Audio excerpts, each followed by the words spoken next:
Show yourself, baby. Come on. Where are you at, girl? Come on, man.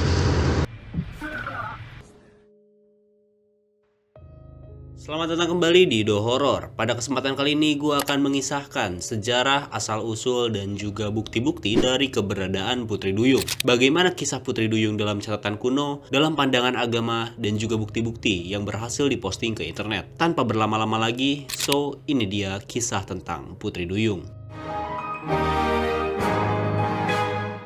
Gue akan memulai kisah tentang Putri Duyung dari mulai catatan kuno terlebih dahulu. Gimana sih pertama kali Putri Duyung ini dikisahkan? Putri Duyung merupakan sosok mitologi dengan ciri fisik manusia setengah ikan. Dari atas kepala hingga ke pinggang berwujud manusia, sedangkan dari pinggang ke bawah berwujud ikan. Dari mana dan bagaimana kisah Putri Duyung pertama kali dikabarkan? Kalau kalian menjawab dari Yunani, kalian salah besar. Catatan tertua kisah mengenai Putri Duyung berasal dari negeri Assyria. Kerajaan Assyria ini kalau sekarang berlokasi di Syria. Nah, dari catatan kuno ini dikisahkan bahwa Putri Duyung dulunya adalah seorang dewi bernama Atargatis, seorang ibu dari Ratu Assyria yang bernama Semiramis. Pada suatu cerita, Atargatis ini jatuh cinta pada seorang gembala. Namun naasnya, Dewi Atargatis ini harus tewas di tangan gembala tersebut. Karena tidak kuat menahan malu, Dewi Atargatis ini akhirnya menceburkan dirinya ke danau dan merubah dirinya menjadi ikan. Karena kecantikan yang sangat luar biasa, danau tidak tega untuk merubah seluruh penampilannya menjadi ikan. Akhirnya hanya setengah badannya yang berhasil berubah menjadi ikan. Sedangkan dari pinggang ke atas kepala masih berwujud manusia. Nah, beda lagi nih kalau dari catatan Yunani kuno. Dari catatan Yunani kuno, pada awalnya Putri Duyung ini dikenal dengan nama Siren. Namun siren yang dimaksud di sini bukan manusia setengah ikan, melainkan manusia setengah burung. Siren ini diceritakan suka bertengger di atas batu di tengah-tengah laut, dan mereka di sana bernyanyi dengan indahnya untuk memanggil para pelaut untuk menghampiri mereka. Para pelaut yang tergoda dan menghampiri mereka akan kehilangan kesadaran sehingga menabrak batu karang tersebut dan membuat seluruh kapalnya karam. Penyebutan siren paling terkenal itu berasal dari literatur Yunani kuno dengan adegan syair epik Homer The Odyssey. Dalam syair itu dikatakan bahwa Odyssey diperingati oleh seorang penyihir bernama Circe mengenai nyanyian dari siren yang sangat-sangat memikat. Odyssey ini sangat penasaran sehingga dia bersama krunya hendak menghampiri para siren. Odyssey di sana memerintahkan seluruh krunya untuk mengikat dirinya dan menyumpal telinga dari krunya dengan lilin lebah. Singkat cerita, Odyssey akhirnya berhasil bertemu dengan siren. Odyssey benar-benar tidak kuat dengan nyanyian dari para siren ini. Bahkan Odyssey di sini meminta para krunya untuk melepaskan ikatannya. Namun karena para kru ini pada patuh, mereka enggan melepaskan ikatan dari Odyssey. Sehingga Odyssey lah orang pertama yang berhasil mendengar nyanyian dari siren tanpa mengalami adanya kematian. Namun, kutukan dari para siren ini adalah siapapun yang mendengar nyanyiannya akan ditakdirkan untuk mati. Setelah Odyssey berhasil melewati cobaan dari nyanyian para siren yang sangat memikat, Odyssey mencoba untuk membunuh para siren. Setelah itu dia akhirnya mencoba untuk kabur, namun sayangnya dalam pelariannya dia tewas di tengah jalan. Pada periode Helenistik, gambaran mengenai siren perlahan-lahan berubah bentuk dari awalnya berkaki burung menjadi berkaki ikan. Dalam bestiari Kristen, siren juga digambarkan dengan wanita berkaki ikan, bukan berkaki burung. Dan sifat-sifat mengenai siren dengan nyanyiannya yang memikat dan mematikan juga dipindahkan ke dalam kepercayaan Putri Duyung. Dalam cerita rakyat Eropa digambarkan Putri Duyung memiliki nyanyian yang sangat indah, namun dapat menuntun para pelaut menuju ajal mereka. Sejarawan bernama Pliny the Elder bahkan menuliskan pada abad pertama terdapat banyak sekali penampakan Putri Duyung di dekat pantai Gallia. Menurut penulis kuno tersebut, bahkan gubernur Gallia sampai melaporkan masalah ini kepada Kaisar Agustus untuk membersihkan bangkai-bangkai Putri Duyung yang berserakan sepanjang pantai Gallia. Nah, masuk lagi kepada kekaisaran era Ottoman. Di era tersebut terdengar kisah dari Yunani tentang Thessaloniki. Thessaloniki merupakan adik dari Alexander Agung, yang dimana ketika dia meninggal, dia berubah menjadi Putri Duyung. Setelah kematiannya, dia bergentayangan di Laut Aegea untuk menanyai para pelaut yang melintas di sana, apakah Alexander Agung masih hidup dan berkuasa? Jika jawaban para pelaut itu adalah ya, masih hidup dan berkuasa menaklukkan dunia, maka laut akan menjadi tenang dan Thessaloniki alias Putri Duyung akan membimbing para pelaut ke tujuan mereka. Dan jika jawabannya berbeda dari apa yang Tesaloniki harapkan, maka itu akan membuat dia marah, sehingga ia akan mendatangkan badai untuk mengkaramkan kapal tersebut. Lalu bagaimana Putri Duyung dari sudut pandang Islam? Ini sangat menarik teman-teman. Makhluk mitologi yang satu ini beberapa kali disebutkan dalam kitab oleh para ulama terdahulu. Kitab-kitab tersebut diantaranya adalah Ajwabah Az-Zakarni yang ditulis oleh Imam Az-Zakarni, dan juga kitab Hayah Al-Hayawan yang ditulis oleh Kamaluddin Muhammad bin Musa Ad-Damiri. Keberadaan mengenai Putri Duyung ini dideskripsikan oleh kitab tersebut berada di Laut Syam pada beberapa waktu. Nah, ini merupakan deskripsinya nih dalam tulisan bahasa Arab gundul, cuman gue nggak bisa baca, gue bacain artinya aja ya. Artinya, manusia laut adalah hewan yang menyerupai manusia, namun dia memiliki ekor. Al-Qazwaini berkata, ada seseorang yang datang membawa hewan ini di zaman kami dengan bentuk yang telah kami sebutkan. Dan disebutkan, sesungguhnya di Laut Syam di beberapa waktu ada hewan yang bentuknya menyerupai bentuk manusia dan dia memiliki jenggot yang putih. Mereka menamainya dengan Syekh Al-Bahar. Jika dilihat oleh manusia maka mereka senang.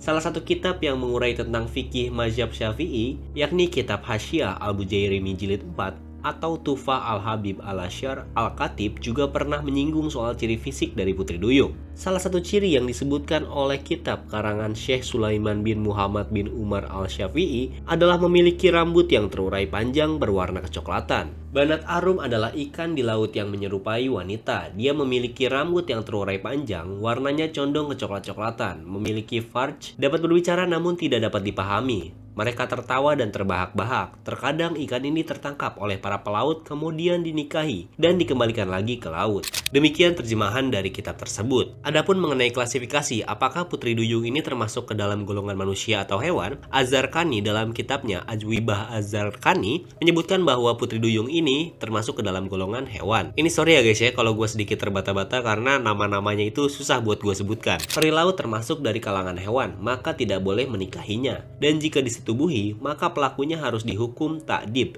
atau ta'zir, hukuman yang bukan had, karena sebuah tindakan kemaksiatan dan kriminalitas. Dan peri laut pada hari kiamat akan menjadi debu seperti hewan-hewan lainnya. Begitulah bunyi keterangan dari Imam Az-Zarqani. Nah, kita udah bahas dari kisah kunonya dan juga dari sudut pandang agama Islam. Sekarang kita masuk ke bukti-bukti keberadaan dari Putri Duyung. Nah, sebenarnya kalau bukti-bukti dari penampakan Putri Duyung ini tuh nggak banyak penjelasannya guys. Beberapa kali berhasil ditangkap oleh kamera, namun sayangnya resolusinya selalu jelek dan tidak jelas. Kalau kalian mencoba untuk mencari penampakan Putri Duyung di internet, banyak banget yang terlihat hoax ataupun editan. Nah, penampakan-penampakan yang akan gue sajikan ini bener-bener penampakan yang menurut gue cukup real. Kita mulai dari bukti-bukti sederhana dulu, suara dari Putri Duyung. Nah, ada seorang tiktoker dengan akun @saus yang berhasil merekam suara dari nyanyian Putri Duyung. Saus ini merupakan seorang nelayan dan semua kisahnya berawal dari dia melihat sosok hewan misterius di sekitar kapalnya. Karena dia penasaran dan gak mau ketakutan sendiri, akhirnya dia mengabadikan momen tersebut di dalam video TikToknya. Dan ini dia bukti rekamannya.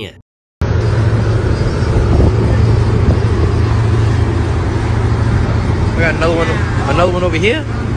What are those?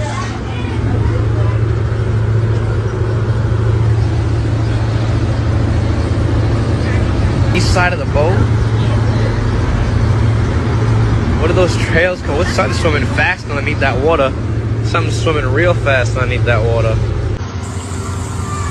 I hear him. Where's she at?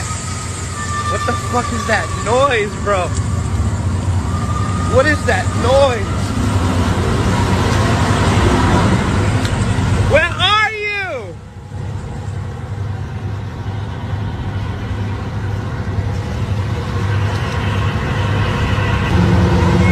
This is crazy.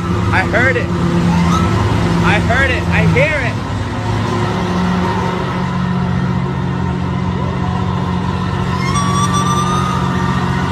Oh my God. That's crazy. That's nuts.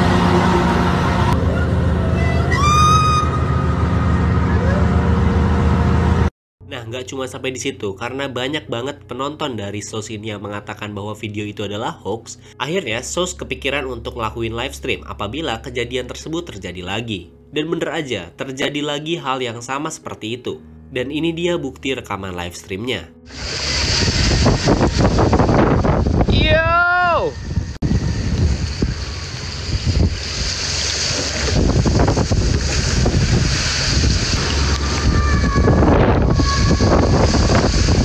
hear it. Oh. That one echoed a lot. That one echoed from the other side of the damn boat.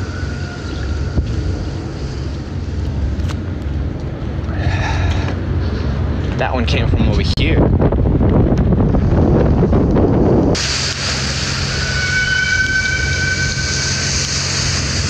It's the same freaking pitch, same sound.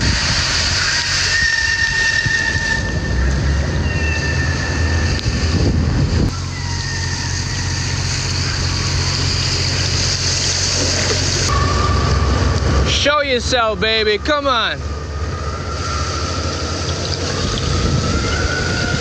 Where are you at, girl? Come on, man. Gimana menurut kalian, guys? Apakah ini hoax atau memang beneran suara dari nyanyian Putri Duyung? Lalu penampakan Putri Duyung selanjutnya berhasil diabadikan dari negara Filipina. Di sini nggak banyak keterangan yang gue dapatkan, cuman coba kalian lihat sendiri deh videonya. Iya buntut, atau buntutnya pelakat dito. Yan na.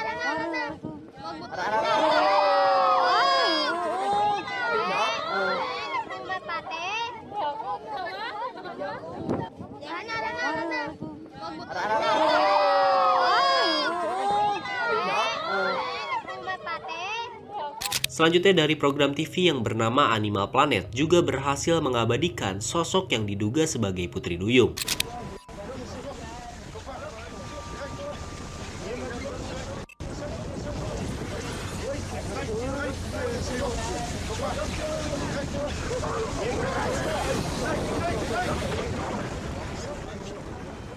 Bukti selanjutnya diabadikan oleh dua orang pemuda yang lagi nongkrong di tebing dekat laut. Mereka tidak sengaja merekam makhluk aneh yang awalnya mereka kira itu adalah anjing laut. Tapi setelah kameranya di zoom, barulah mereka mulai ketakutan dengan sosok yang baru aja mereka lihat.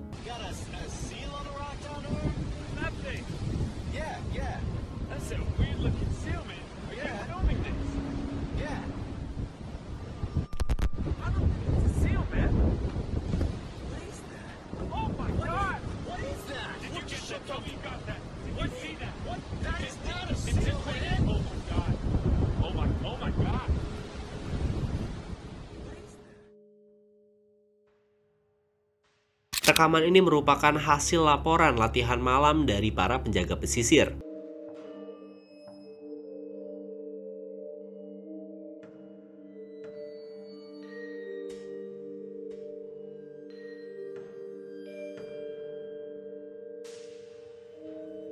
Bukti ini diambil oleh salah satu stasiun TV yang sedang melakukan ekspedisi ke kedalaman 3.000 kaki dari permukaan laut. Mereka merekam semua ini melalui kapal selamnya.